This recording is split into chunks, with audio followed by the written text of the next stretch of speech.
بسم اللہ الرحمن الرحیم۔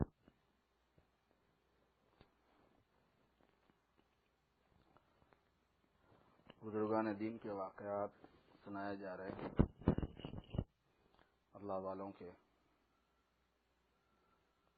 واقعات سے خاص تاثر ہوتا ہے۔ واقعات اگر شریعت کے موافق ہیں تو وہ تاثر شریعت کی موافقت پر اثر انداز ہوتا ہے۔ واقعات اگر احکام سے متعلق ہیں تو احکام کی تشریح کا وہ سبب ہوتا ہے۔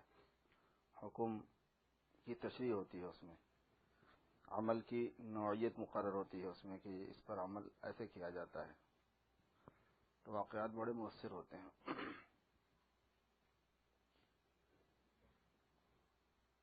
مولانا گنگوہی رحمۃ اللہ علیہ فرماتے ہیں کہ ایک مرتبہ میرے استاد مولانا شاہ عبد الغنی صاحب رحمۃ اللہ علیہ فرماتے تھے کہ جس قدر نفس سے دوری ہے اسی قدر قرب حق تعالی حاصل ہے۔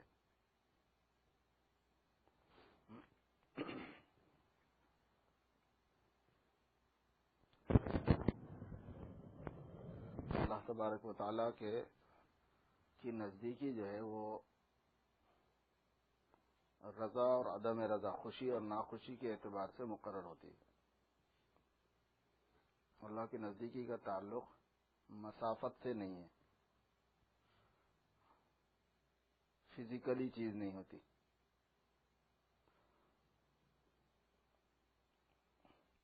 اللہ کو عدد میں کسی کے ساتھ جوڑ نہیں سکتے آپ۔ ایک آپ ہیں، ایک اللہ میاں ہے، ایک آسمان زمین ہے، ایک اللہ میاں ہے، دونوں آپس میں قریب قریب ہے، ایسا نہیں ہوتا۔ اللہ تبارک و تعالی وہ تو واحد حقیقی ہے، وہ کسی کے ساتھ مل کے دو نہیں ہوتا، وہ واحد عددی میں ہوتا ہے۔ وہ واحد عددی اس کو بولتے ہیں کہ یہ کتاب ایک ہے، تو یہ واحد عددی جو ہے نا دوسرے واحد عددی سے مل کے دو ہو جاتے۔ اللہ تبارک و تعالی واحد ہے، عددی نہیں، حقیقی ہے، اس کو کسی کے ساتھ ملا کے دو نہیں کر سکتے آپ۔ اس لیے اللہ تبارک و تعالیٰ کی جو نزدیکی ہے اس نزدیکی کا تعلق مسافت سے نہیں ہے، اس کا تعلق فزیکل نہیں ہے۔ اللہ تعالیٰ کی نزدیکی رضا اور عدم رضا کے اعتبار سے شمار ہوتی ہے۔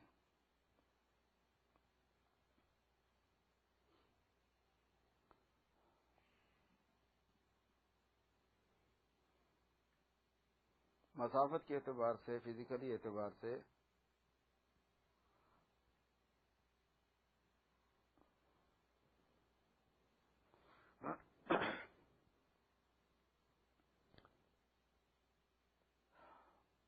جو علماء عوام کو کسی قسم کی غلط فہمی میں مبتلا ہونے سے بچانا چاہتے ہیں وہ لوگ تعبیر اختیار کرتے ہیں کہ اللہ تعالیٰ علم سے قریب ہے، اور جو صوفیہ ہیں وہ یہ کہتے ہیں کہ اللہ تعالیٰ اپنی ذات سے ہر شے سے قریب ہے،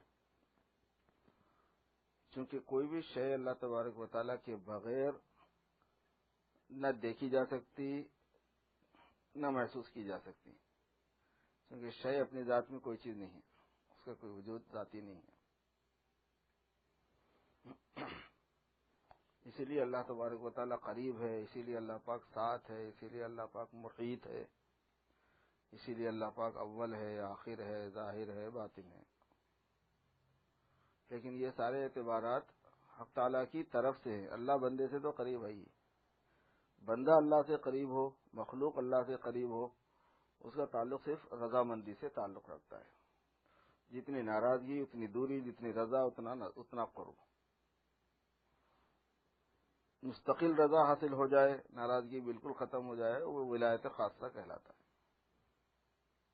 ولایت خاصہ میں وہ ہوتا ہے۔ تو حضرت شاہ عبد الغنی صاحب رحمۃ اللہ علیہ جو ہے یہ استاد ہے حضرت مولانا گنگوہی کے، آپ اندازہ لگا لیجیے۔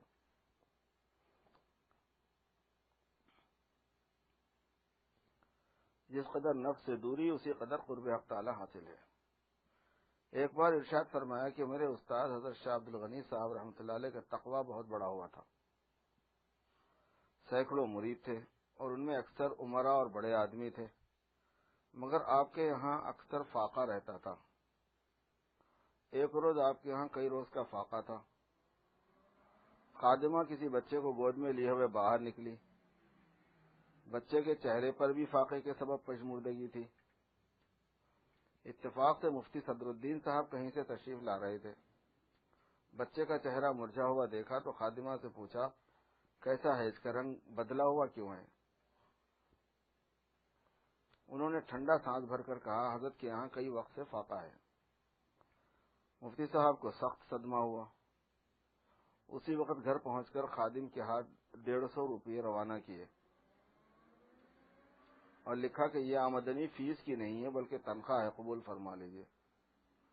وہ روپیے حضرت شاہ صاحب نے واپس فرما دی اور کہلا بھیجا آپ کی تنخواہ ہی کہاں جائز ہے. یہ تو ہو لیا. اس کے بعد شاہ صاحب کو فکر ہوا کہ فاقے کا راز کس طرح ظاہر ہوا. تحقیق سے معلوم ہوا کہ خادمہ نے کہہ دیا تھا. آپ نے اس کو بلایا, فرمایا کہ نیک بخت, اگر فاقے کی برداشت نہیں ہے تو اور گھر دیکھ لو, مگر خدا کے لیے ہمارا راز افشا نہ کرو. ایسے ایسے لوگ تھے, ایسے ایسے حالات تھے.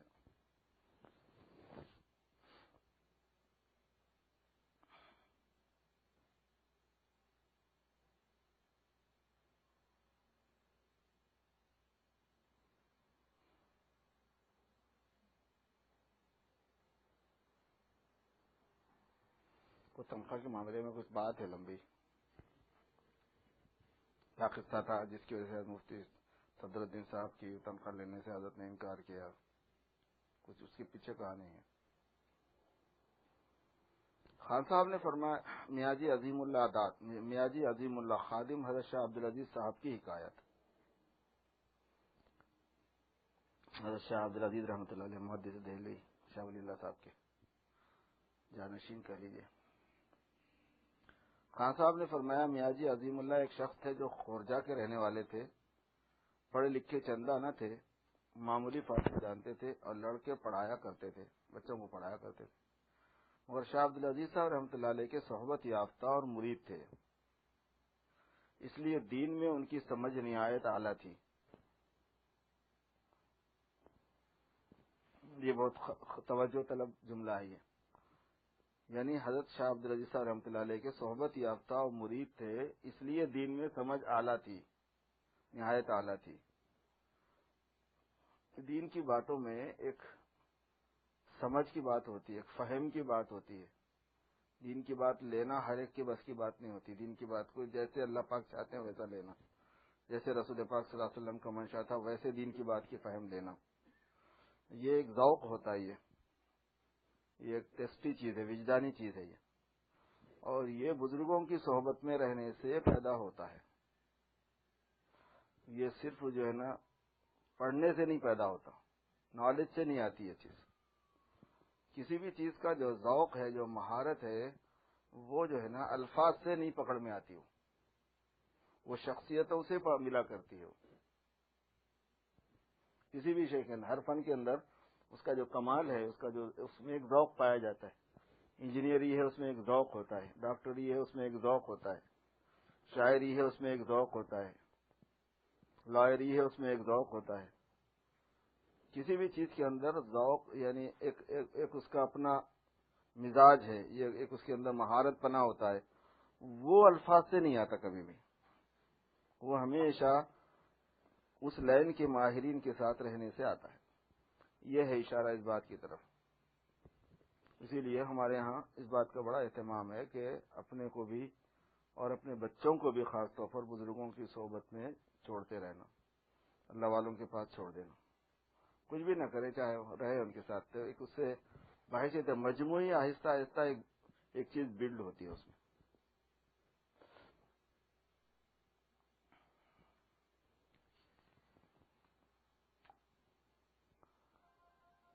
یہاں جو آدمی مسلمان ہوا اس نے کبھی عام طور پر بزرگوں کو نہیں دیکھا ہو. یہاں کے لوگوں سے بھی, یہاں کے جو نیک سمجھے جاتے ہیں پرانے زمانے سے, عرصے دراز سے اسلام والی زندگی, ایمان والی زندگی, ان کے ساتھ میں بھی اس کو صحبت نہ ہو. آپ اس میں خاص خلا دیکھیں گے زندگی میں اس کی. اس میں ذوق نہیں آتا اسلامیات کا, ایمانیات کا, اسلامیات کا, اسلامی زندگی کا. وہ ذوق نہیں ملے گا آپ کو جو انڈیا پاکستان کے زیادہ پابند شرع جو لوگ نہیں ہیں ان میں بھی آپ کو مل جائے گا. وہ کامن سینس ہوتی ہے، جیسے دنیا کی رہن کی ایک کامن سینس ہوتی ہے، دین کی بھی ایک کامن سینس ہوتی ہے.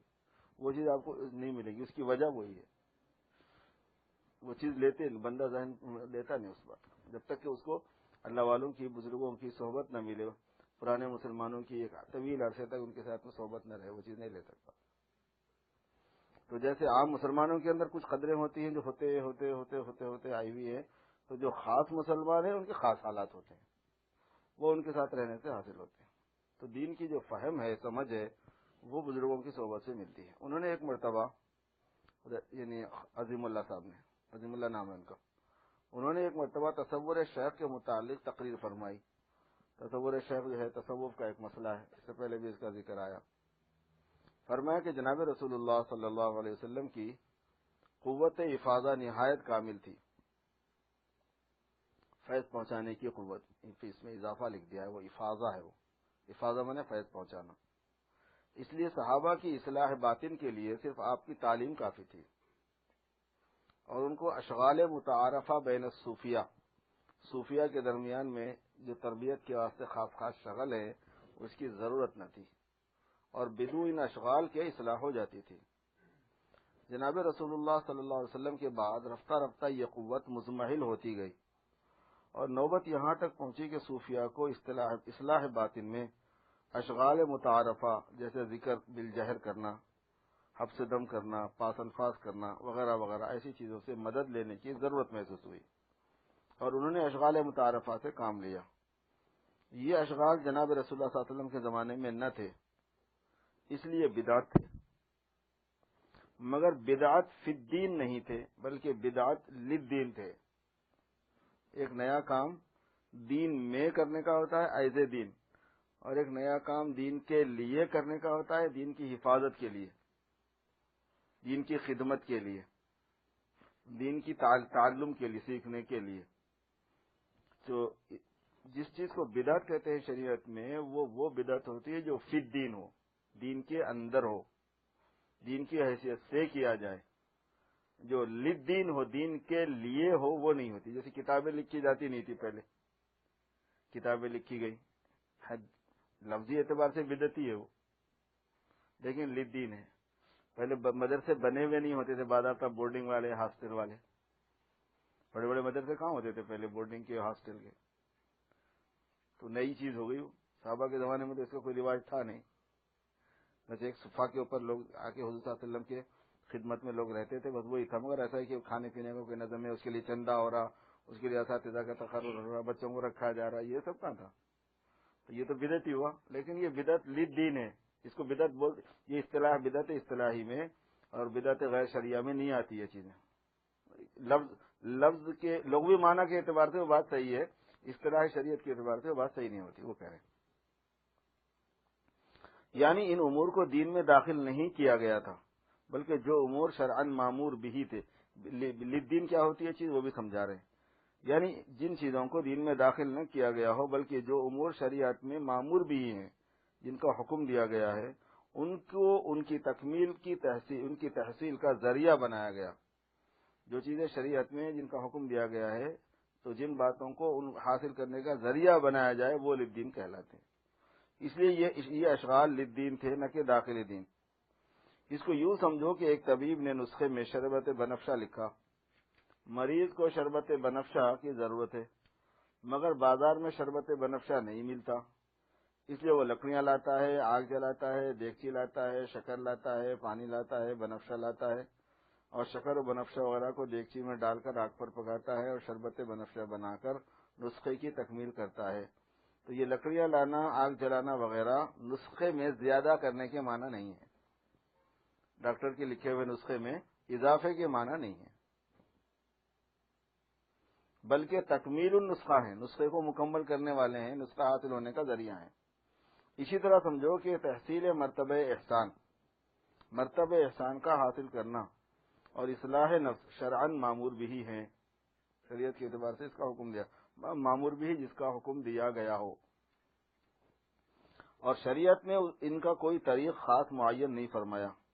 اس لیے یہ معمور بھی جس طریقے مباح سے بھی حاصل ہوں اس طریق کو اختیار کیا جائے گا، اور وہ طریق خاص جزو دین نہیں ہوگا مگر دین کا ذریعہ ہوگا۔ جب یہ معلوم ہو گیا تو اب سمجھو کہ آدمی کے لیے سینکڑوں بت ہیں جو اس کو توجہ الی الحق سے مانع ہیں، نسبت احسان سے، مرتبہ احسان سے، اللہ تعالیٰ کی طرف دھیان رکھنے سے جو چیزیں رکاوٹ بننے والی ہے وہ سینکڑوں ہیں۔ کہیں اس کا دل مال میں الجھا ہوا ہے، کہیں جاہ میں الجھا ہوا ہے، کہیں جورو میں، کہیں اولاد میں، کہیں معشوق میں، وغیرہ وغیرہ۔ اگر اس کا ایک دل ہزاروں مطلوبات میں مشغول ہے، یہ بھی اس کو بھی طلب کر رہا، دل اس کو بھی طلب کر رہا، اس کو بھی طلب کر رہا، مطلوبات بہت ہیں، اور یہ مشغولی اس کو توجہ الی الحق سے مانع ہے، حق کی طرف توجہ کرنے سے مانع ہے۔ تھک گیا کیا؟ بہت پکانے میں لگا ہوا تھا۔ جب مشائخ نے جو اطباء روحانی ہیں اس مانع کو محسوس کیا تو اس کا علاج تصور شیخ تجویز کیا، تاکہ اس کا دل سب طرف سے ہٹ کر ایک مرکز پر آ ٹھہرے اور اس میں مقصود اصلی کی طرف توجہ کی استعداد پیدا ہو جائے۔ اور اگرچہ یہ تصور خود بھی بت یعنی غیر مقصود تھا، مگر بضرورت جمع خاطر خیالات کو یکسو کرنے کے لیے اس کو اختیار کیا گیا تھا۔ جب ان کے خیالات و افکار ایک مرکز پر جمع ہو کر اس قابل ہو جاتے تھے کہ وہ مقصود اصلی و حقیقی یعنی حضرت حق کی طرف متوجہ ہو سکے تو وہ اس بت کو بھی توڑ دیتے تھے، صوفیہ شیخ کا خیال کرنے کے بت کو بھی توڑ دیتے تھے، اور تصور شیخ کو بیچ میں سے ہٹا کر اس قلب کو براہ راست حق تعالیٰ سے وابستہ کر دیا جاتا تھا۔ یہ اصلی غرض تھی تصور شیخ کی، اور یہ مقصد تھا اس کا۔ اس کے بعد کے لوگوں نے تصور شیخ کو جو حقیقت میں بت مگر ذریعہ تھا، استعداد توجہ الی الحق کا مقصود اصلی بنا لیا اور اسی پر جم کر رہ گئے، اور بجائے ذریعہ توجہ الی الحق ہونے کے اور موانع سے بھی زیادہ توجہ الی الحق سے مانع بن گیا۔ جب سید صاحب پر یہ منکشف ہوا کہ اب تصور شیخ موصل الی الحق نہیں رہا، سید احمد شہید کا قصہ اس سے پہلے آ چکا ہے، بلکہ مانع حق ہو گیا ہے، تو انہوں نے منع فرمایا۔ یہ وجہ تھی سید صاحب کے تصور شیخ سے انکار کرنے کی۔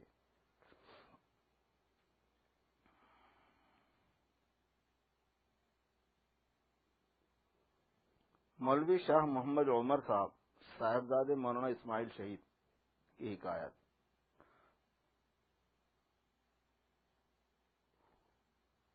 خان صاحب نے فرمایا کہ میں اپنے بچپن کے زمانے میں نواب مصطفیٰ خان صاحب کے مکان پر اپنے پھوپھا کے ساتھ موجود تھا، اور وہاں مفتی صدر الدین خان اور مرزا غالب بھی موجود تھے۔ مرزا غالب کا زمانہ وہ زمانہ ہی کیا۔ مفتی صدر الدین خان نے مولوی محمد عمر صاحب ابن جناب مولانا اسماعیل شہید صاحب کا ایک قصہ بیان فرمایا کہ یہ مشہور تھا کہ مولوی محمد عمر صاحب کو جناب رسول اللہ صلی اللہ علیہ وسلم کی بہت زیارت ہوتی ہے۔ اس پر میں اور امام صاحب جامع مسجد اور دوسرے اشخاص نے اصرار کیا کہ ہم کو بھی زیارت کرا دیجیے، مگر مولوی محمد عمر صاحب نے منظور نہ کیا، لیکن ہم نے اپنا اصرار برابر جاری رکھا۔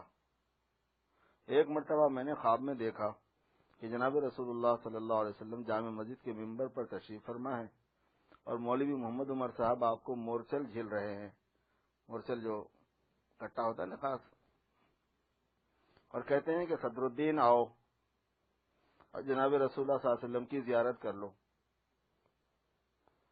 اور بعین ہی یہی خواب امام صاحب نے دیکھا، اور بعین ہی یہی خواب ان دوسرے اشخاص نے دیکھا جو تقاضا کر رہے تھے۔ جب صبح ہوئے تو میں امام صاحب کی طرف چلا تاکہ ان سے یہ خواب بیان کروں، وہ اپنا خواب بیان کرنے کے لیے میری طرف چلے، اور دوسرے اشخاص بھی ہماری طرف چلے کہ رات میں ہمیں ایسا ہوا ہے۔ اتفاق سے راستے میں ہم سب ایک مقام پر مل گئے۔ میں نے کہا کہ میں تمہارے پاس جا رہا تھا، رات میں نے یہ خواب دیکھا ہے۔ انہوں نے کہا ہم تمہارے پاس آ رہے تھے، ہم نے رات یہ خواب دیکھا ہے۔ ہم سب مل کر مولوی محمد عمر صاحب کے مکان پر آئے تو اس وقت مولوی صاحب اپنے مکان کے سامنے ٹہل رہے تھے۔ ہم نے ان سے یہ خواب بیان کیا تو انہوں نے کہا کہ نہیں، میں ایسا نہیں ہوں، یہ کہتے ہوئے بھاگ گئے۔ مولوی محمد عمر صاحب تھوڑا مجذوبانہ ذہن کے تھے، مجذوبانہ صفت کے تھے، مجذوب ٹائپ میں جذب میں رہتے تھے، بھاگ گئے تو میں ایسا نہیں ہوں۔ خان صاحب نے فرمایا کہ اسی مجلس میں نواب مصطفیٰ خان صاحب نے اپنا قصہ بیان کیا کہ ہم چند احباب جن میں مرزا غالب بھی تھے اپنے بالا خانے پر بیٹھے ہوئے تھے اور بغیر مزامیر کے گانا ہو رہا تھا. بغیر مزامیر کے گانے کا مطلب یہی جو اپن پڑھتے ہیں نا نعتیں وغیرہ، تو بجائے نعت پڑھنے کے غزلیں وغیرہ پڑھی جا رہی تھی تو اس کو بغیر مزامیر کا گانا بولتے ہیں. جب نعت پڑھیں گے تو نعت اور حمد وغیرہ تو شرعی چیز ہو جاتی ہے، لیکن آپ غزلیں خالی نظمیں پڑھیں گے تو بغیر مزامیر کے گانے ہی ہے، وہ ترنم سے پڑھنا. بغیر مزامیر کے گانا ہو رہا تھا، اشعار وغیرہ لکھتے رہتے تھے. اتفاق سے مومن خان کہیں سے، مومن خان کا بھی وہی دور ہے، مومن خان کہیں سے مولوی محمد عمر صاحب کو پکڑ رہا ہے آتے ہوئے. وہ یہ کہتے جاتے تھے کہ مجھے چھوڑ دو، مجھے چھوڑ دو، محمد عمر صاحب حضرت شہید کے صاحبزادے. مگر مومن خان نہیں مانتے تھے. آخر لا کر اس مجلس میں ان کو بٹھا دیا. گانا ہوتا رہا. تھوڑی دیر میں مولوی عمر صاحب نے ایک بہت ہی معمولی حرکت کی، جیسے جھرجھری لیتے ہیں. سارا مکان ہل گیا،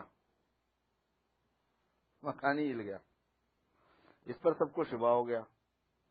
یہ بھی خیال ہوا کہ شاید ان کی جنبش کا، ان کے ہلنے کا اثر ہو، اور یہ بھی خیال آیا کہ شاید زلزلہ ہو باہر، اس کی وجہ سے یہ مکان ہلا ہے.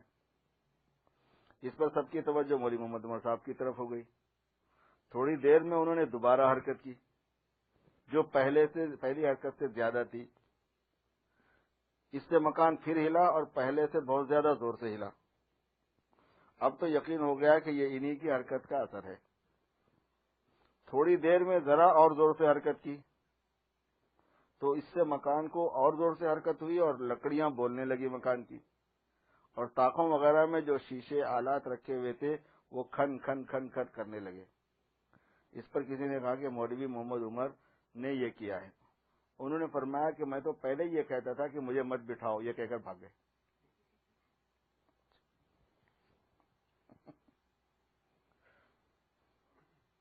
ایک مرتبہ ارشاد فرمایا، شاہ محمد عمر صاحب رحمۃ اللہ علیہ مولانا اسماعیل شہید صاحب کے صاحبزادے تھے اور مجذوب تھے. یہاں کے دیکھو بات. ایک بار جامع مسجد دہلی میں اکبر خان غیر مقلدی کا جو بانی ہے وہ بات کر رہا تھا. پہلے غیر مقلدوں کو لا مذہبی کہتے تھے، بعد میں ان لوگوں نے سلفی اپنے ساتھ لگا لیا، ورنہ اس فرقے کا اصل نام ہے لا مذہبی فرقہ. اس کا کوئی مذہب ہی نہیں ہے. گنگا پہ گئے گنگا رام، جمنا پہ گئے جمنا رام. مطلب کسی ایک کی بات پہ نہیں چلتے نا، وہ جو سمجھ میں آیا اس پہ چلتے رہتے. جمعہ کے بعد مولانا محمد عمر صاحب اس کے پاس بات سننے کو تشریف لے چلے. یہی عمر صاحب. لوگوں نے کہا بھی کہ یہ غیر مقلد ہے. آپ نے فرمایا تو پھر کیا ہوا، قرآن و حدیث رسول ہی تو بیان کرتا ہے، قرآن ہی تو پڑھے گا، حدیث تو پڑھے گا، اور کیا کرے گا. غلط شاہ صاحب مراقب ہو کر واز میں بیٹھ گئے. جب تک وہ حدیث پڑھتا رہا خاموش بیٹھے سنتے رہے. ایک حدیث کے بعد اکبر خان کی شامت آئی. اس نے کہا اگر ابو حنیفہ بھی ہوتے تو اس حدیث کا مطلب ہم انہیں سمجھا دیتے. غیر مقلد تو بے ادب ہوتے ہی، بدتمیز. بڑا شاہ صاحب میں کہاں تاب تھی. آپ نے سر اٹھا کر فرمایا کہ تو ابو حنیفہ کو مطلب سمجھاتا ہے جن کے مقلد جنید و شبلی تھے. اٹھ کر ایک دھول اس کے سر پر ایسی لگائی کہ امامہ گر گیا نیچے.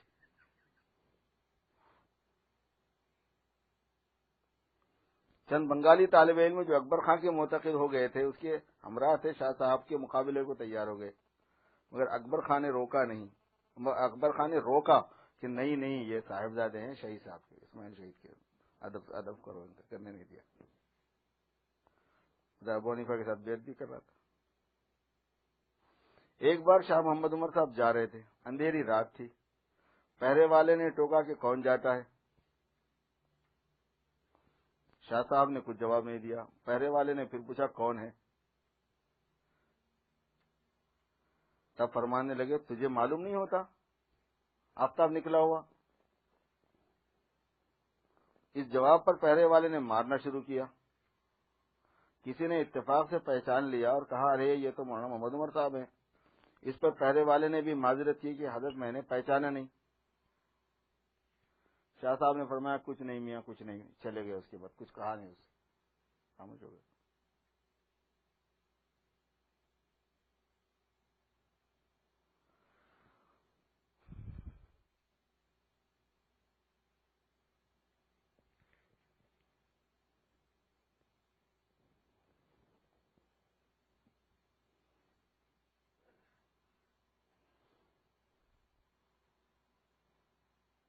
حکیم خادم علی صاحب مرحوم کی حکایت ہے۔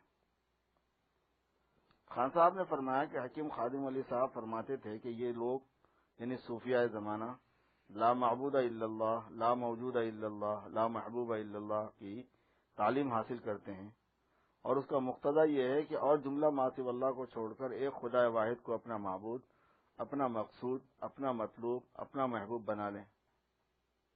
پھر سمجھ میں نہیں آتا کہ باوجود اس تعلیم کے یہ لوگ قبر پرستی کیسے کرتے ہیں۔ جاہل صوفیہ میں بھی تو یہ سب چیزیں ہیں نا۔ پھر فرمایا کہ بعض صحابہ ملوک عجم میں، عجمی بادشاہوں کے پاس سجدے کی رسم دیکھ کر جناب رسول اللہ صلی اللہ علیہ وسلم سے درخواست کی، حضور لوگ سلاطین کو سجدہ کرتے ہیں تو ہم آپ کو سجدہ کیوں نہ کریں؟ آپ تو سلاطین عجم سے کہیں زیادہ سجدے کے مستحق ہیں۔ تو آپ نے فرمایا کہ اگر تمہارا میری قبر پر گزر ہو تب بھی تم مجھے سجدہ کرو گے؟ انہوں نے عرض کیا کہ نہیں۔ اس پر آپ نے فرمایا کہ پھر اب سجدہ کس لیے کیا جائے؟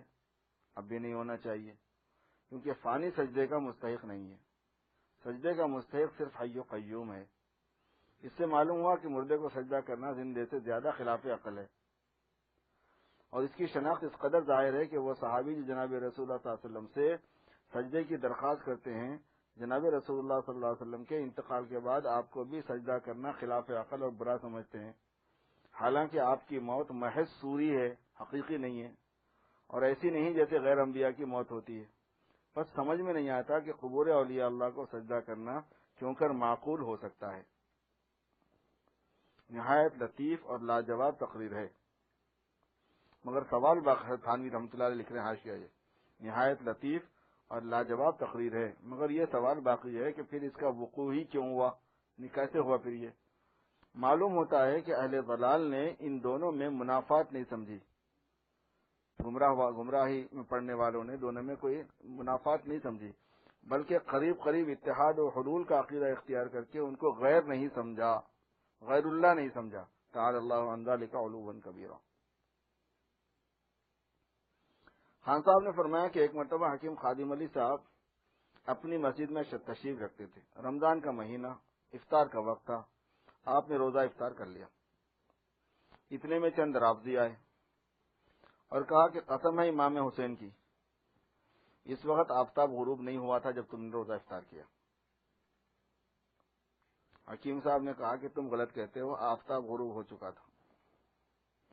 انہوں نے اصرار کیا اور کہا کہ آفتاب ہرگز غروب نہیں ہوا تھا۔ اس پر حکیم صاحب نے فرمایا کہ ہمارے دلوں میں دین اور ایمان ہے، ہمارے دل کی شہادت غلط نہیں ہوتی، آفتاب غروب ہو چکا ہے، اگر تمہیں کوئی تردد ہے تو کل مجھے ایک کوٹری میں بند کر دینا اور تم لوگ آفتاب کو دیکھتے رہنا، جس وقت آفتاب غروب ہوگا میں تمہیں اطلاع کر دوں گا،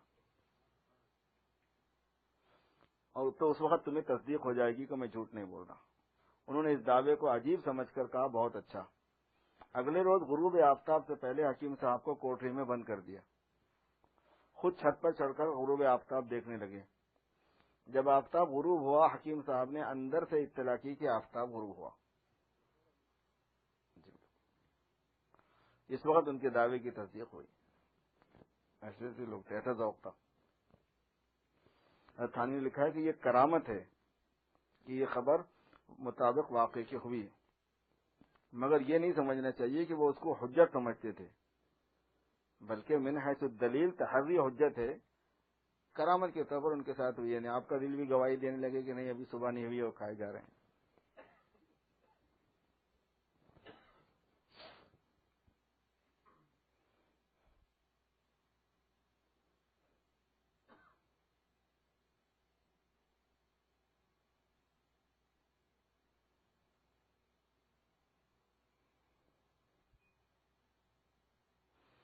شاہ احمد سعید صاحب رحمۃ اللہ علیہ کی حکایت،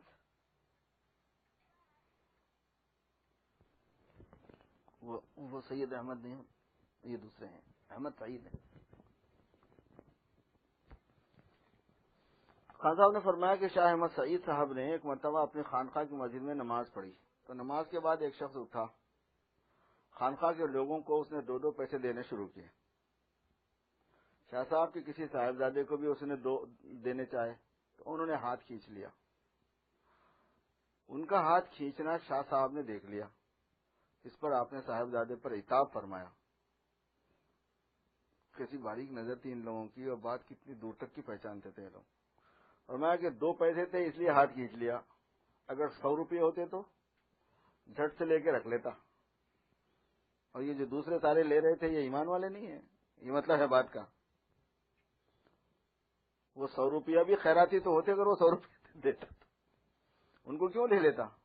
یہ فرما کر آپ نے اس شخص سے فرمایا کہ لاؤ مجھے دو، اور آپ نے 2 پیسے لے کر رکھ لیے اور فرمایا کہ ہم تو خیراتی کھاتے ہیں، لوگوں کی حقیقی تحفے اور کیا.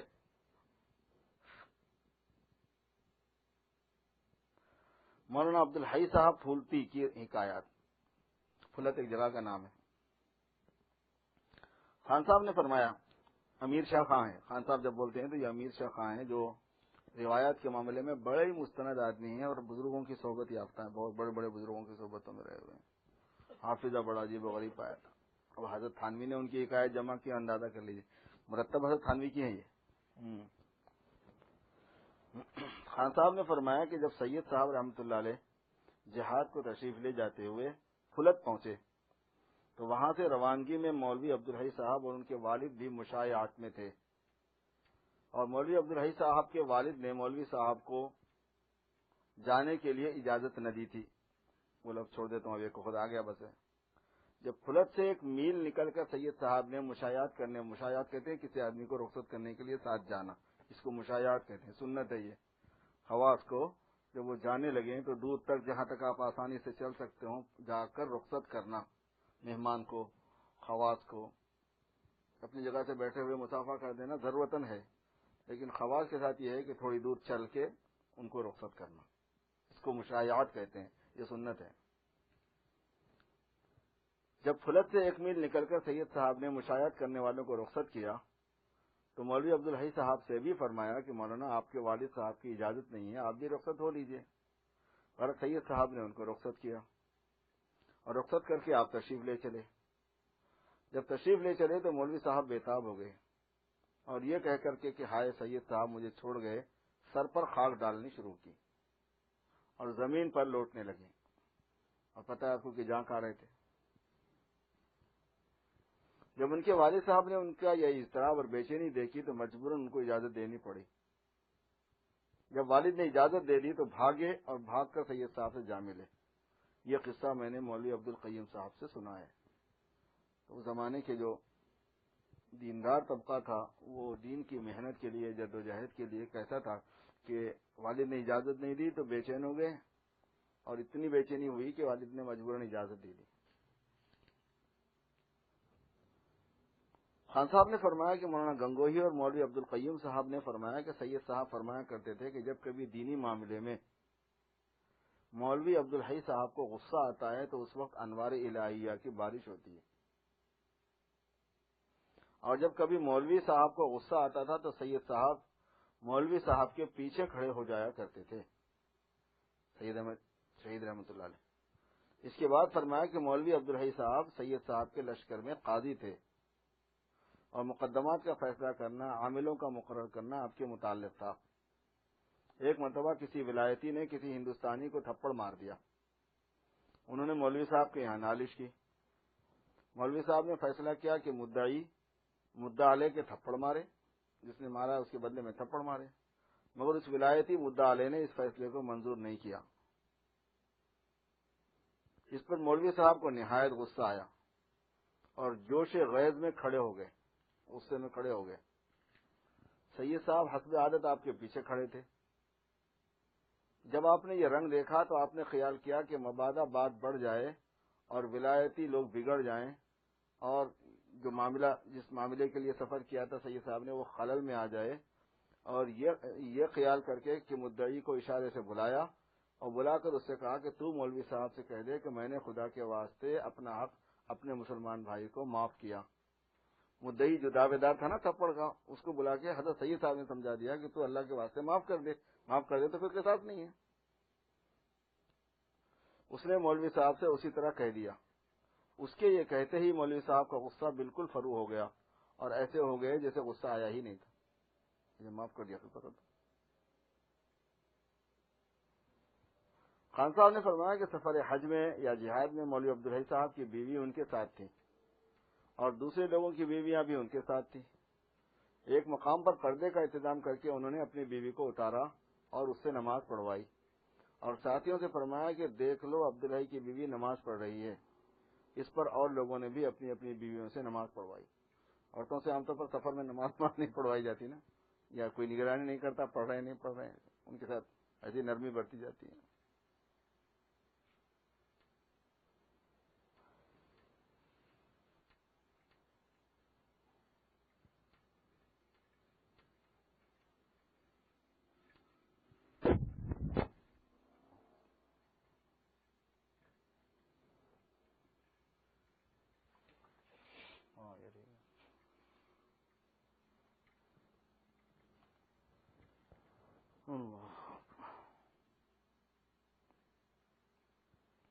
شاہ عبد الرحیم صاحب ولایتی کی حکایات۔ خان صاحب نے فرمایا کہ اسی جگہ ذرا سی بات اور لکھوانا چاہتا ہوں، مفصل قصہ کسی اور جگہ لکھواؤں گا۔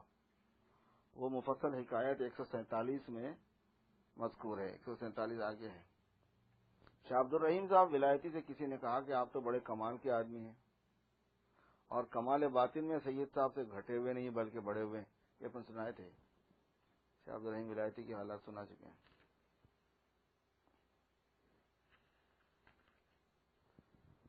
اللہ اکبر۔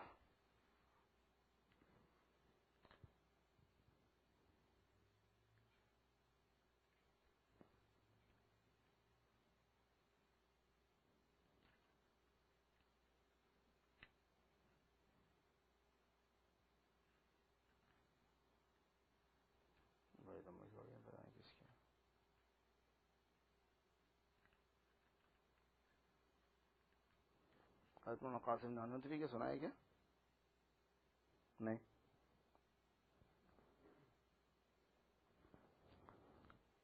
جناب خان صاحب نے فرمایا کہ مولوی احمد حسن صاحب امروہی مراد آباد کے مدرسہ شاہی میں مدرس تھے۔ مولانا نانوتوی رحمۃ اللہ علیہ کے انتقال کے بعد مولوی محمد یعقوب صاحب ہر سال جا کر امتحان لیا کرتے تھے۔ ایک مرتبہ کا واقعہ ہے کہ دفتر کی چھت پر جو مکان ہے آپ اس میں بیٹھے ہوئے تھے اور میں بھی حاضر تھا۔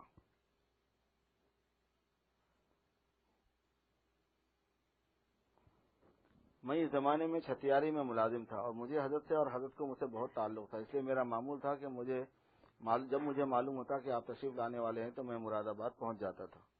اس وقت مولانا کچھ بزرگوں کا ذکر کر رہے تھے اور جس مجلس میں یہ عاجز ہوتا تھا اکثر مجھے کو مخاطب بنا لیا کرتے تھے۔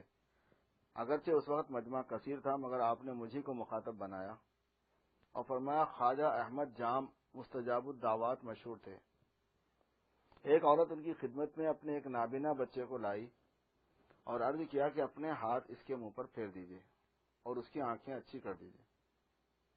اس وقت آپ پر شان عبدیت غالب تھی، اس لیے نہایت انکسار کے ساتھ فرمایا کہ میں اس قابل نہیں ہوں۔ اس نے اصرار کیا مگر آپ نے پھر وہی جواب دیا۔ قرض کے 3-4 مرتبہ یوں ہی رد و بدل ہوئی۔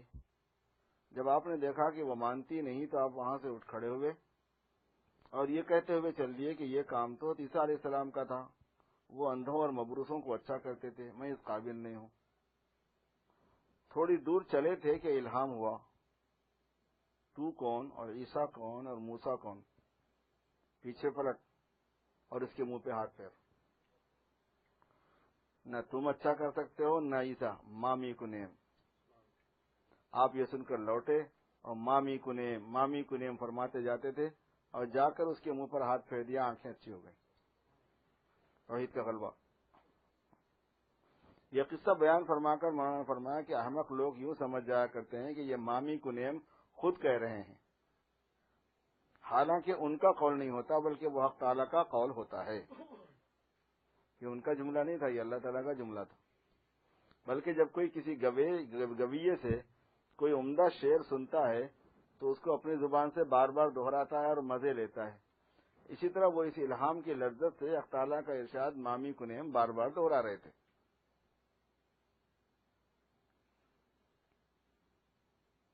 خان صاحب نے فرمایا کہ مولانا نانوتوی سفر حج میں تھے۔ اس سفر میں ان کا جہاز یمن کی ایک بندرگاہ پر ٹھہر گیا اور مولانا کو معلوم ہوا کہ یہاں جہاز چند روز قیام کرے گا۔ کیونکہ آپ کو معلوم ہوا کہ یہاں سے قریب کسی بستی میں ایک بہت معمر عالم اور محدث رہتے ہیں، اس لیے آپ جہاز سے اتر کر ان کی خدمت میں روانہ ہو گئے۔ جب ان کی خدمت میں پہنچے اور گفتگو ہوئی تو مولانا کو ان کی شہرت علم کی تصدیق ہو گئی اور آپ نے ان سے حدیث کی سند کی درخواست کی۔ ان عالم نے دریافت کیا کہ تم نے کس سے حدیث پڑھی ہے؟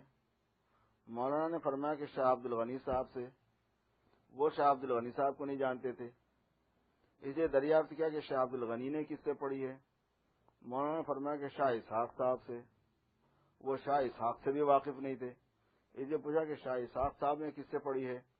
مولانا نے فرمایا کہ شاہ عبد العزیز صاحب سے۔ وہ شاہ عبد العزیز صاحب سے واقف تھے۔ جب ان کا نام سنا تو فرمایا کہ اب میں تم کو سند دے دوں گا، اور یہ بھی فرمایا کہ شاہ ولی اللہ طوبہ کا درخت ہے، اور جس طرح جہاں جہاں طوبہ کی شاخیں ہیں وہاں جنت ہے، اور جہاں اس کی شاخیں نہیں وہاں جنت نہیں، ایسے ہی جہاں شاہ ولی اللہ کا سلسلہ ہے وہاں جنت ہے، اور جہاں ان کا سلسلہ نہیں وہاں جنت نہیں۔ اس کے بعد مولانا نے حدیث کی سند دے دی۔ خان صاحب نے فرمایا کہ یہ قصہ میں نے خود مولانا نانوتوی سے سنا ہے۔ خان صاحب نے فرمایا کہ مولانا نانوتوی واز نہ کہتے تھے، اتنے بڑے بزرگ تھے لیکن واز نہیں کہتے تھے۔ اگر کوئی بہت ہی اصرار کرتا تو کہہ دیتے تھے۔ ایک مرتبہ کسی نے اصرار کیا تو فرمایا واز ہم لوگوں کا کام نہیں، نہ ہمارا واز کچھ مؤثر ہو سکتا ہے۔ واز کا کام تھا مولانا اسماعیل شہید کا، اور انہیں کا واز مؤثر بھی تھا۔ دیکھو اگر کسی کو پاخانہ پیشاب کی حاجت ہو تو اس کے دل میں اس وقت تک بے چینی رہتی ہے جب تک وہ ان سے فراغت حاصل نہ کر لے، اور اگر وہ کسی سے باتوں میں بھی مشغول ہوتا ہے یا کسی ضروری کام میں لگا ہوتا ہے تو اس وقت بھی اس کے دل میں پاخانہ پیشابی کا تقاضا ہوتا ہے اور طبیعت اس کی طرف متوجہ ہوتی ہے۔ وہ چاہتا ہے کہ جلد سے جلد اس کام سے فراغت پا کر قضائے حاجت کے لیے جاؤں۔ سو واعظ کی اہلیت واعظ اور اس کے واعظ کی تاثیر کے لیے کم از کم اتنا تقاضا ہدایت چاہیے جتنا پیشاب پاخانے کا تقاضا ہوتا ہے۔ واعظ کی اہلیت واعظ یعنی وہ آدمی واعظ کا اہل ہے بول رہے ہیں، واعظ کی اہلیت واعظ اور اس کے واعظ کی تاثیر کے لیے کم از کم اتنا تقاضا ہدایت تو چاہیے جتنا کہ پیشاب پاخانے کا۔ اگر اتنا بھی نہ ہو تو واعظ کا اہل نہیں، نہ اس کا واعظ مؤثر ہو سکتا ہے۔ ہم لوگوں کے قلوب میں ہدایت کا اتنا تقاضا بھی نہیں جتنا کہ پیشاب پاخانے کا، اس لیے نہ ہم واعظ کے اہل ہیں نہ ہمارا واعظ مؤثر ہوتا ہے۔ یہ مولانا قاسم نانوتوی بیان فرما رہے ہیں۔ ہاں یہ تقاضا مولوی اسماعیل صاحب کے دل میں پورے طور پر موجود تھا، اور جب تک وہ ہدایت نہ کر لیتے تھے ان کو چین نہ آتا تھا، چنانچہ وہ ایک ایک دن میں 20 جگہ واعظ کہتے تھے، اس لیے وہ واعظ کے اہل تھے اور ان کا آواز مؤثر بھی تھا۔ ایک دن میں 20 مرتبہ واعظ کہنا کیا عجیب لوگ۔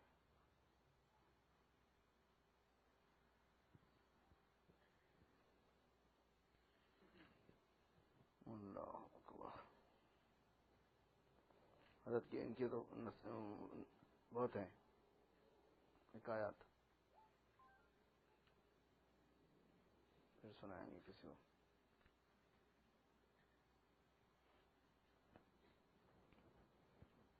دو ایک ملفوظات سنا دو چھٹی سے پہلے۔ یہ کیا ہے؟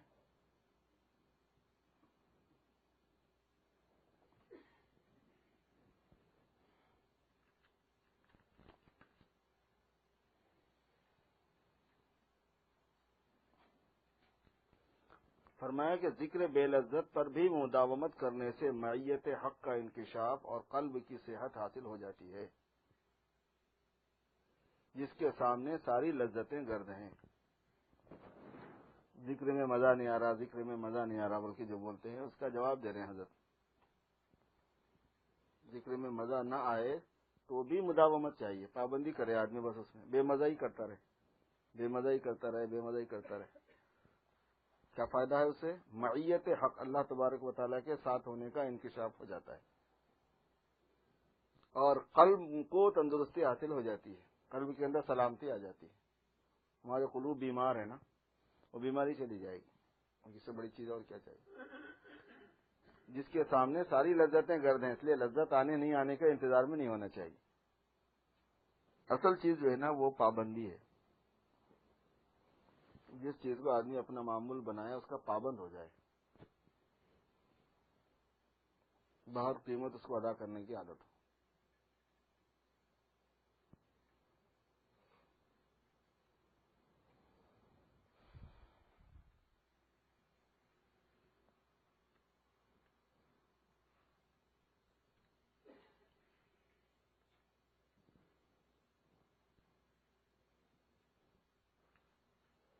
فرمایا کہ حال پیدا ہوتا ہے دوام عمل سے، عمل کو پابندی سے کرنے سے، اور کسی قدر ذکر اور معیت کاملین سے۔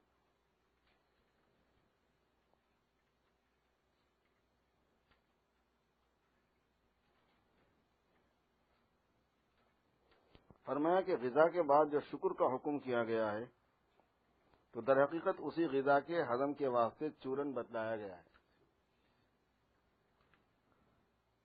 تاکہ پھر بھی غذا کھا سکے، جب یہ ہضم ہوگا تو پھر آگے بھی کھائے گا، کیونکہ شکر سے نعمتیں بڑی ہیں۔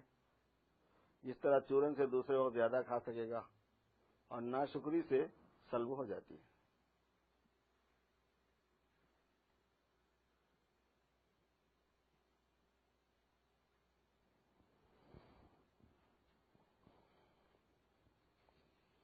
فرمایا کہ بواسطہ دیدار کی صورت یہ ہے کہ مخلوقات اور مصنوعات میں حق تعالیٰ کی صفات قدرت کا مشاہدہ کرے۔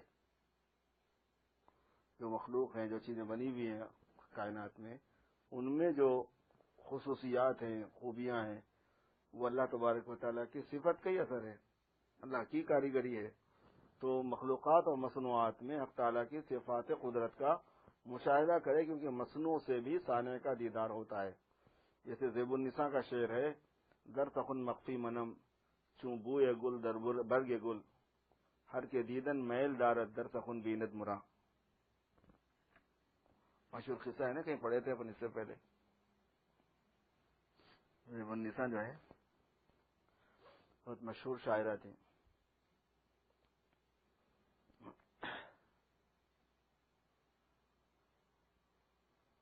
کسی بہت بڑے بادشاہ کی بیوی تھی، اس وقت ان کا نام یاد نہیں آ رہا مجھے۔ ہارون رشید کی بیوی تھی، تو زبیدہ ہے وہ، تو یہ زیب النساء ہے۔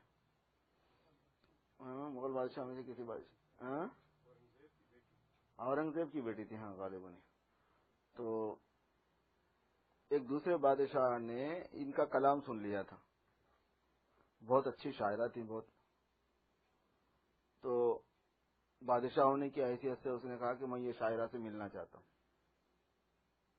یہ بہت دیندار تھے، پابند شرع تھے، تو ان کے مطالبہ پر اس نے یہ شعر لکھ کے بھیجا تھا، در سخن مخفی منم چوں بوئے گل در برگ گل، بات میں چھپی ہوئی ہوں جیسے پھول کی خوشبو پھول میں چھپی ہوئی ہوتی ہے۔ باتوں میں میں چھپی ہوئی ہوں جیسے پھول کی خوشبو پھول میں چھپی ہوئی ہوتی ہے، اور پھول کی پتیوں میں چھپی ہوئی ہوتی ہے۔ جس آدمی کو میلان ہو مجھے دیکھنے کا، میرے کلام کو دیکھ لے، بس مجھے میرے کلام کے واسطے سے ہی دیکھے، بلا واسطہ نہیں دیکھے گا۔ یہ لکھ کے بھیج دیا تھا۔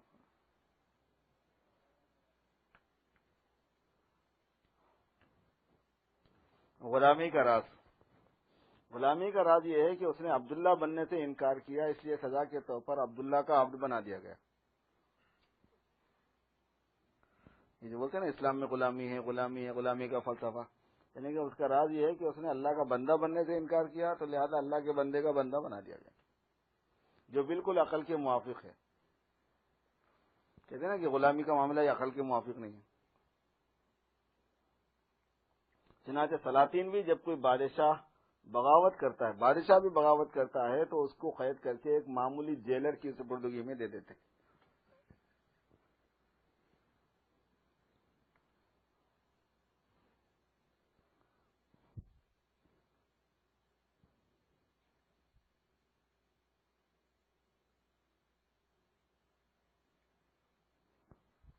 فرمایا کہ اہل عرس، حضرت تھانوی کے ملفوظات ہیں نا یہ عرس والے، اہل عرس جو ہم کو خشک کہتے ہیں، حالانکہ وہ قوالی سن کر دل کا بھاپ نکال لیتے ہیں، اور یہاں یہ حالت ہے کہ اندر ہی اندر گھٹتے ہیں، دل کا بھڑاس کبھی نکلتا نہیں، جتنی بھاپ پیدا ہوتی ہے سب اندر ہی اندر بند رہتی ہے، تو پھر ہم خوش کیسے ہو گئے؟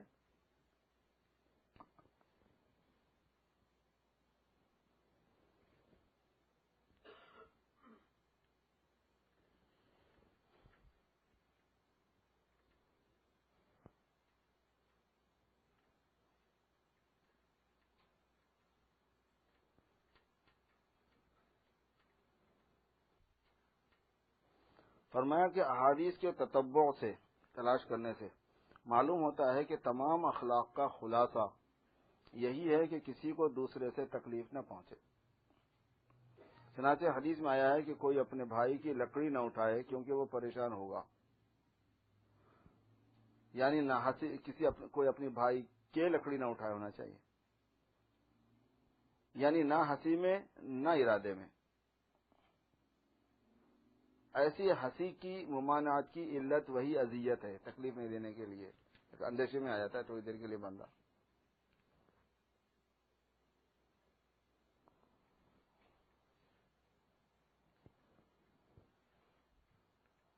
فرمایا کہ بات کا جواب نہ دینا سخت بے ادبی ہے، اسی طرح دیر میں جواب دے کر انتظار کی تکلیف پہنچانا بھی بے ادبی ہے۔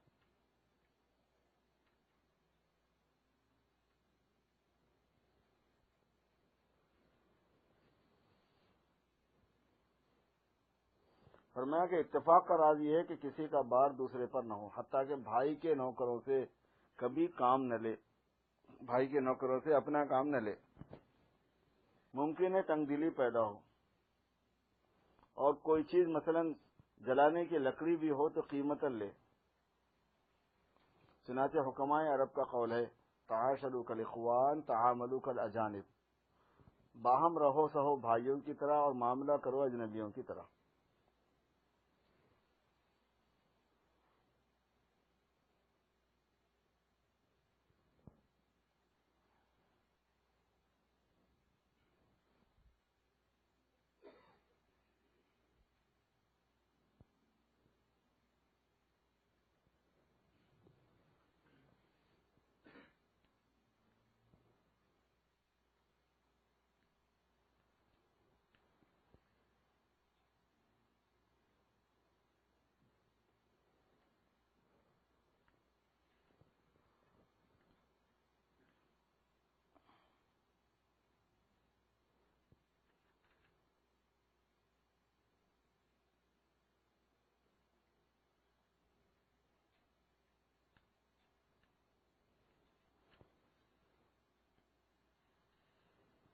فرمایا کہ غم سے نفس کو تکلیف ہوتی ہے لیکن روح میں نور پیدا ہوتا ہے۔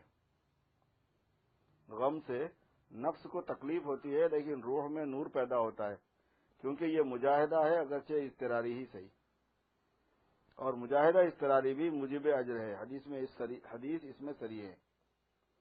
چنانچہ مرض اور فکر اور بلا پر بشارتیں وارد ہیں، اس کے ساتھ ہی اس کے لیے دعا و تدبیر کا حکم ہے۔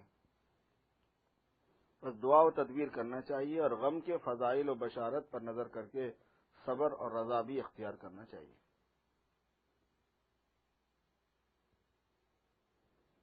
اصلاح نفس کے لیے صرف دعا کافی نہیں، بلکہ تدابیر کی ضرورت ہے۔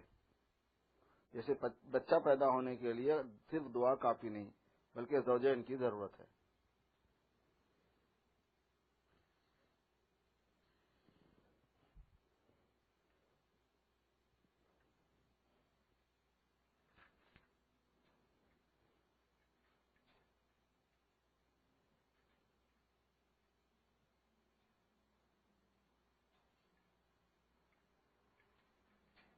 علاج غیبت پر ایک جملہ حضرت کا فرمایا کہ بجز استحضار قبل الوقت و ہمت در عین وقت و تدارک بعد وقت ہیچ علاج غیبت نیست۔ فارسی جملہ ہے لیکن وہ آخر میں ہے فارسی، شروع میں تو اردو سے پوری ہو۔ وقت سے پہلے استحضار ہونا، بات سے پہلے، اور بات کرنے کے وقت میں ہمت ہونا۔ بری چیزوں کا جب چسکا پڑ جاتا ہے نا تو اس کے اوپر عمل کرنے کی ہمت نہیں رہتی ہے۔ عین وقت میں ہمت ہونا، اور وقت نکل جانے کے بعد میں اگر غیبت ہو گئی ہے تو تدارک ہونا۔ بس غیبت کا علاج تو اسی میں ہے۔ یہ فرما رہے ہیں۔ اگر کوئی آدمی چاہتا ہے کہ مرض غیبت سے چھٹکارا پا لے اور آئندہ کو نہ ہو تو یہی ہے، اگر ہو گئی ہے تو پھر اپنے کو ذلیل کرے، جب معافی چاہے گا تو اس کے سامنے شرمندگی ہوگی، ذلیل ہوگا، اور اس سے پہلے استحضار چاہیے اور ہمت چاہیے بس۔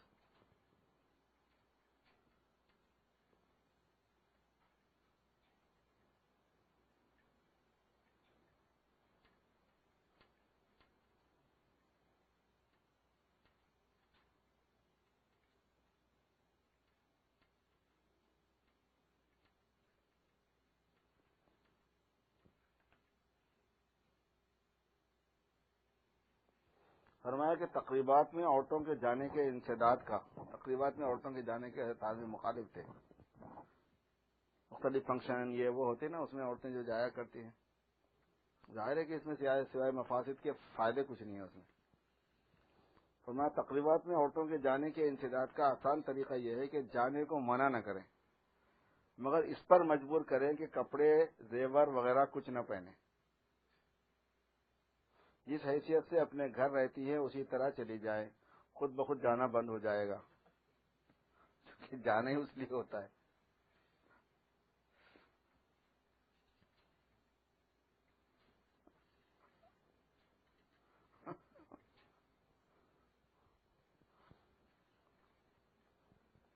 یہ تو وہ مرد ہوئے جو سن رہے ہیں، جو عورتیں ہوئی ان کو کیا ہے، وہ خود اپنے طور پر یہ طے کریں کہ اگر جانا ہے تو ایسی جائیں گی ورنہ نہیں جائیں گی۔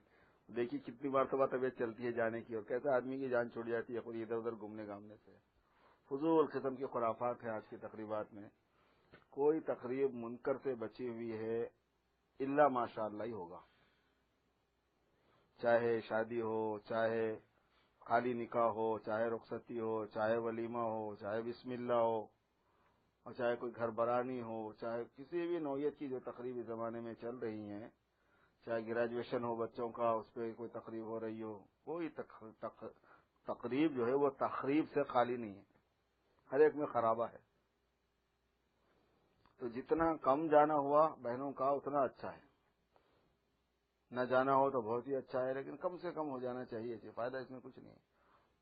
آنے کے بعد تجزیہ کریں گے تو پتہ چلے گا کہ گناہ سے تو بچنا ہوا نہیں۔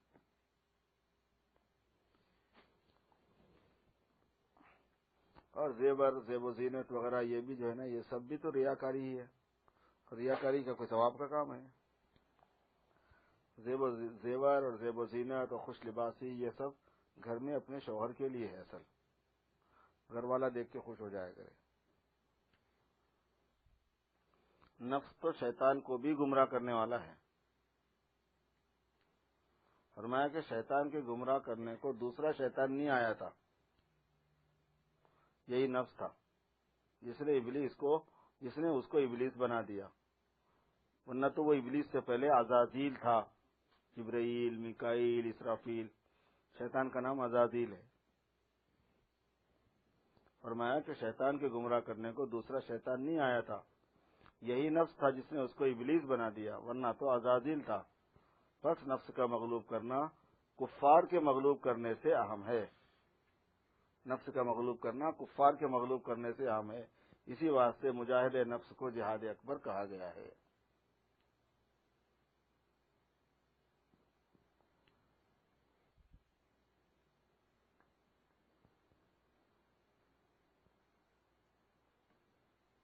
فرمایا کہ زندگی کے لطف کا مدار مال پر نہیں ہے بلکہ طبیعت کی اور روح کی نشاط پر ہے۔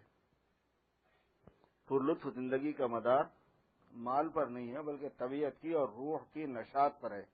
طبیعت بشاش ہے، خوش ہے، بے فکر ہے، اور روحانی نشاط کا مدار دین پر اور تعلق مع اللہ پر ہے۔ بس دین کے ساتھ دنیا اگرچہ کم ہے مگر پر لطف ہوتی ہے، اور بغیر دین کے چاہے دنیا زیادہ ہو بے لطف ہے۔ اگر کسی دنیا دار کو لطف میں دیکھو تو وہ یا تو اس کے دین کے حصے کا اثر ہے یا دیکھنے والے کو اس کی ظاہری حالت سے دھوکا ہوا ہے۔ اگر اندرونی حالت کی تفتیش کی جائے گی تو پریشانی ہی ثابت ہوگی، یا پھر اس دیکھنے والے نے حقیقی لطف اور راحت کو دیکھا ہی نہیں ہے، وہ صورت لطف کو لطف سمجھ گیا اور راز اس کا وہی ہے کہ لطف و راحت اور چیز ہے اور سامان لطف و راحت اور چیز ہے. جن اسباب دنیا کو لوگ سامان راحت سمجھتے ہیں، اگر حقیقی راحت نہ ہو تو حقیقت میں واللہ وہ عذاب ہو جاتا ہے. چنانچہ اللہ تعالیٰ فرماتے ہیں کہ لا تعجبک اموالہم واولادہم انما یرید اللہ ان یعذبہم بہا فی الدنیا. بس یہ ضروری نہیں ہے کہ جس کے پاس سامان راحت نہ ہو اس کو راحت حاصل نہ ہو، یہ ضروری نہیں ہے. خود اللہ تعالیٰ کی عادت ہے کہ وہ مسلمان تاریک دین کو راحت سے محروم کر دیتے ہیں. مسلمان تاریک دین کو چھوڑنے والا اور مسلمان بھی راحت سے محروم کر دیتے ہیں. بس دین کا نقصان ایسا نقصان ہے جس سے دنیا کی راحت بھی برباد ہو جاتی ہے.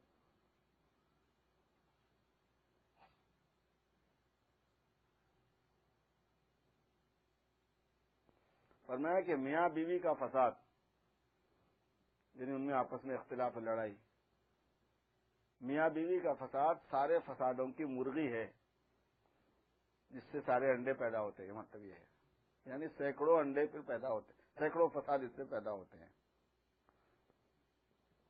میاں بیوی کا فساد سارے فسادوں کی مرغی.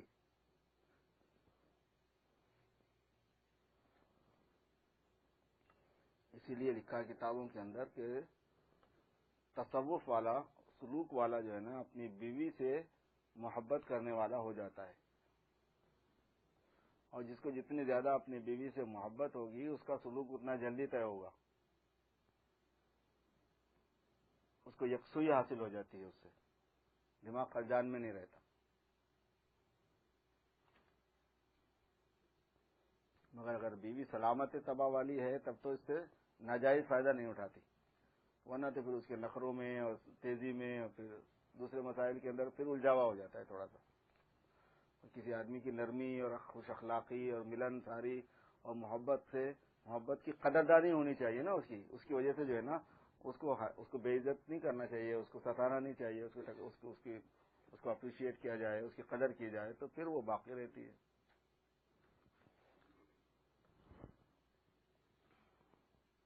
یہ بھی ایک مستقل ایک صفت ہے، کوالٹی ہوتی ہے یہ کہ آدمی ظاہری طور پر بعض مرتبہ دیندار ہوتا ہے لیکن گھر والوں کے ساتھ بڑا بدتمیز ہوتا ہے.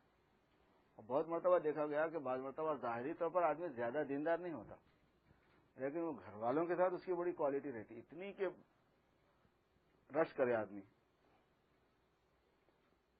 ہمارے دوستوں میں سے ایک حیدرآباد میں دوست ہیں، زیادہ دیندار نہیں ہے، مطلب ہوتا نا آدمی بہت متقی ہے، پرہیزگار ہے، سنت کے مطابق پوری داڑھی ہے، کرتا پاجامہ ہے، نمازوں کی پابند ہے، نماز کا پابند ہے، تھوڑی بہت داڑھی بھی ہے، پوری تو نہیں ہے لیکن اس نے کہا کہ صاحب اللہ کا شکر ہمارے گھر میں یہ ہے کہ ہمارے گھر میں ہم میں آپس میں جب سے شادی ہوئی اور شادی ہو کے 20 سال ہو گئے قریب کہنے کہ ہم نہ میں نے ان کو نہ انہوں نے مجھے کبھی آپ سے تو پہ نہیں آئی بات. اب بچے بھی ہیں تو بعض مرتبہ تو ایسا ہوتا ہے نا کہ بچے نہیں ہیں تو دونوں آپس میں اپنی جگہ ادھر میں نہیں، سب خوشی کی زندگی ہے. کہنے آپ سے تو پہ نہیں آئی بات کبھی، میں نے کبھی اس کو تو نہیں کہا، اس نے کبھی کوئی بدتمیزی میں سے آج تک کوئی بے ادبی کا واقعہ نہیں ہوا ہمارے ساتھ. اچھی بات ہے. بعض ایسے معیاری ہوتے ہیں. یہ معیار جو ہے بعض مرتبہ پیدائشی طور پر ہوتا ہے، آدمی لکی ہے، خوش اخلاق پیدا ہوا ملنساری کے ساتھ، شادی جو ہوئی تو دونوں کا ذہن میچ کر گیا اور دونوں آپس میں ایک چیز طے کر لیا کہ ہمیں مل کے رہنا ہے. وہ ہوتا ہے نا ایک خاص قسم کا انداز ہوتا ہے کہ جس میں آدمی یہ طے کر کے چلتا ہے کہ ہمیں پیار سے محبت سے ملنساری کے ساتھ رہنا ہے. اس نے بھی کوئی پنگے والی بات شروع نہیں کی، اس نے بھی کوئی پنگے والی بات شروع نہیں کی، اور جتنی چیزیں پنگے کی ہیں وہ سمجھتے ہیں، مال ہے، کپڑے ہیں، لتا ہے، دینا دینا ہے، اشیاء اور چیزیں ہیں، انہوں نے وہ کہہ دیا تھا، انہوں نے یہ کہہ دیا تھا، دوسروں کے مسئلوں کو بنیاد بنانا ہے، خاندانوں کے مسئلوں کو بنیاد بنانا ہے. ان سب چیزوں سے ہوتا یہ ہے کہ دلوں کے اندر تھوڑی سی کمزوری آ جاتی ہے اور پھر وہ فساد کا سبب ہو جاتا ہے. سب چیزیں چھوڑے آدمی بھائی یہ میری بیوی ہے، یہ میرے میاں ہے، ہمیں آپس میں پیار محبت سے رہنا ہے. اور حضور پاک صلی اللہ علیہ وسلم نے ارشاد فرمایا کہ جس آدمی میں یہ بات آ جاتی ہے وہ کل قیامت میں سب سے قریب میرے ہوگا جنت میں. کل قیامت میں جنت میں سب سے قریب وہ آدمی ہوگا جو اپنے گھر والوں کے ساتھ سب سے اچھے اخلاق والا ہوگا. یہ ایک مستقل مشق کی چیز ہوتی ہے، بڑا پتا مارو کام ہے یہ. سردی میں، گرمی میں، عسر میں، یسر میں، نشاط میں، قبض میں، بست میں طبیعت شگفتہ ہے تب بھی طبیعت ایک دم جو ہے نا سیڈ ہے، رنجیدہ ہے، ملول ہے، تب بھی سب میں ساتھ رہتا ہے وہ، اندھیرے میں، اجالے میں، خلوت میں، جلوت میں، سب میں ساتھ ہے، اور دونوں میں اتنا بیلنس ہونا. نہیں تو عام طور پر ہوتا ہی ہے کہ ایک میں ہے تو دوسرے میں پڑھنا، دوسرے میں ہے تو ایک میں پڑھنا، وہ دونوں میں ریئر ہی جمع ہوتا ہے. لیکن مرد اور عورت دونوں اگر دین سے تعلق رکھنے والے ہیں اور دونوں دین کی بات سننے والے ہیں تو دونوں ٹرائی کر سکتے ہیں، دونوں کوشش کر سکتے ہیں. ایک صورت یہ ہوتی ہے کہ دوسرے فریق کو پتہ ہی نہیں ہے کچھ، وہ اس کو توجہ ہی نہیں ہے کچھ، اور ایک یہ ہے کہ دونوں جو ہے نا دین کے طالب ہیں، دونوں جو ہے نا دینی مجلسیں اٹینڈ کرتے رہتے ہیں، دونوں جو ہے وہ دین چاہتے ہیں، دین پر عمل کرنے کی کوشش کرتے ہیں. تو پھر ایسی صورت میں تو دونوں کے دل جو ہیں وہ بڑے جڑے ہوئے ہونے چاہیے. کوشش ہو اس کی، کوشش کرنے سے آسان ہو جاتا ہے. کتنے بجے ہیں؟ بس اب نماز تک ویسے آدمی کا وہ ادھر ادھر جائے گا ٹائم، اس لیے پڑھ لیتے ہیں تھوڑا سا.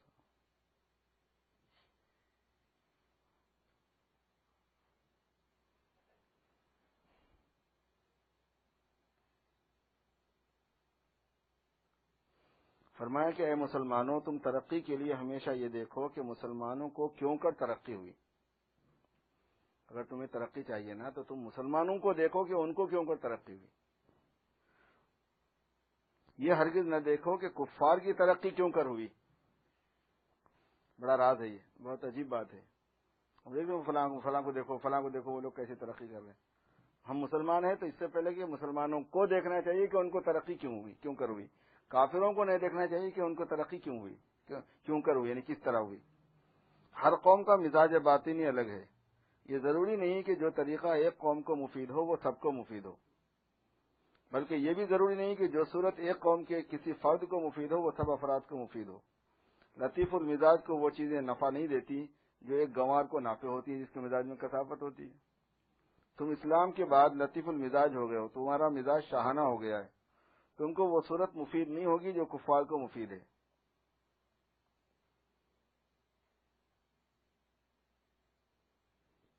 تم ایسے ہو جیسے سر کی ٹوپی کہ جہاں اس میں ذرا سی ناپاکی لگی فوراً اتار کر پھینک دی جاتی ہے، اور جوتے میں اگر ناپاکی لگ جائے تو اس کو نہیں پھینکتے، ادھر ادھر رگڑ دیا بس. تعارف خانے میں بھی جا کر آئے تو اس کے بعد تھوڑی دور چلتے ہیں تو خود ہی صاف ہو جاتا. اسی طرح حق تعالیٰ تم کو ناپاکی اور گندگی میں ملوث نہیں دیکھنا چاہتے. اگر تم ملوث ہو گئے تو فوراً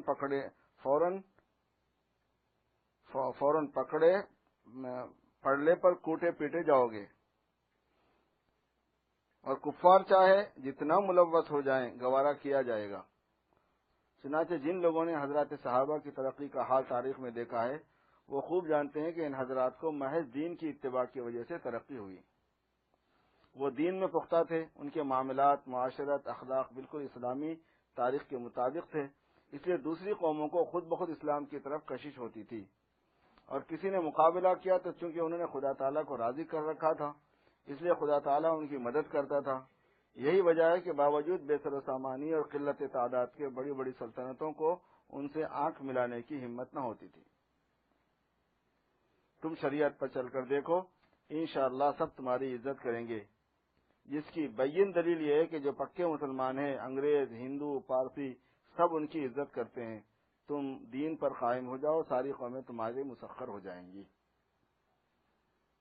اللہ تعالی ہم سب کو دیندار بنا دے، دین پر عمل کرنے کی ہمت نصیب فرما دے.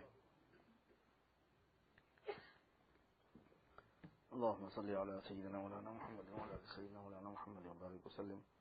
ربنا ظلمنا انفسنا وان لم تغفر لنا وترحمنا لنكونن من الخاسرين. ربنا لا تزغ قلوبنا بعد إذ هديتنا وهب لنا من لدنك رحمة إنك أنت الوهاب. اللهم إنك عفو كريم تحب العفو فاعف عنا يا كريم. آت نفوسنا تقواها وزكها أنت خير من زكاها أنت وليها ومولاها. اللهم جنبنا الفواحش ما ظهر منها وما بطن. یا اللہ ہمارے گناہوں کو معاف کر دیجئے، ہماری خطاؤں سے درگزر فرمائیے. اے اللہ عافیت کے ساتھ ہماری بہترین تربیت فرمائیے. اے اللہ ہمیں دین سے لگے رہنے دیجئے. اے اللہ اسلام سے وابستہ فرمائیے، اسلام پر جینا، اسلام پر مرنا آسان فرمائیے. اپنے اپنے وقتوں پر حسن خاتمہ نصیب فرمائیے. اے اللہ ہماری کمزوریوں کو عافیت کے ساتھ میں ازالہ فرما دیجئے. اے اللہ ہم سب کو صحت ظاہری اور باطنی نصیب فرما دیجئے. ہمارے قلوب کو صحت عطا فرما دیجئے. ہماری روحوں میں صحت عطا فرما دیجیے۔ اے کریم آقا کرم کا رحم کا معاملہ فرمائیے، ہمارے بچوں کو نیک صالح فرمانبردار بنائیے۔ اے اللہ میاں میاں اور بیوی میں پیار محبت پیدا فرمائیے، ہر قسم کے اختلافات سے رنجش سے حفاظت فرمائیے، ایک دوسرے کو برداشت کرنے، ایک دوسرے کے ساتھ تحمل سے رہنے کی توفیق عطا فرمائیے، خوش اخلاقی کے ساتھ رہنے کی ہم سب کو توفیق نصیب فرمائیے۔ اے اللہ سب کو آپس میں ایک دوسرے کے حقوق ادا کرنے والا بنا دیجیے۔ یا اللہ ادارے میں ساتھ کام کرنے والوں میں اتفاق اور اتحاد پیدا فرمائیے۔ اے مولا کریم سب کو اخلاص کے ساتھ یکسوئی کے ساتھ دین کے کام میں لگے رہنے کی توفیق عطا فرمائیے، سب کو اپنی اپنی ذمہ داریاں سمجھنے والا بنا دیجیے۔ اے اللہ ہمیں ہماری ذمہ داری کو سمجھا دیجیے اور اس پر عمل کرنے کی ہمت عطا فرما دیجیے، کرم کا رحم کا معاملہ فرمائیے، ہر قسم کی پریشانی سے اے اللہ ذلت سے رسوائی سے حفاظت فرمائیے، دشمنوں کی دشمنی سے حفاظت فرمائیے، دشمنوں کی شرارتوں سے حفاظت فرمائیے، حاسدوں کی حسد سے حفاظت فرمائیے، انسانی اور شیطانی اور جناتی اثرات سے حفاظت فرمائیے، کرم کا رحم کا معاملہ فرمائیے، ہماری دعاؤں کو قبول فرمائیے۔ وصلی وسلم وبارک علی سیدنا مولانا محمد وآلہ وأصحابہ اجمعین، والحمد للہ۔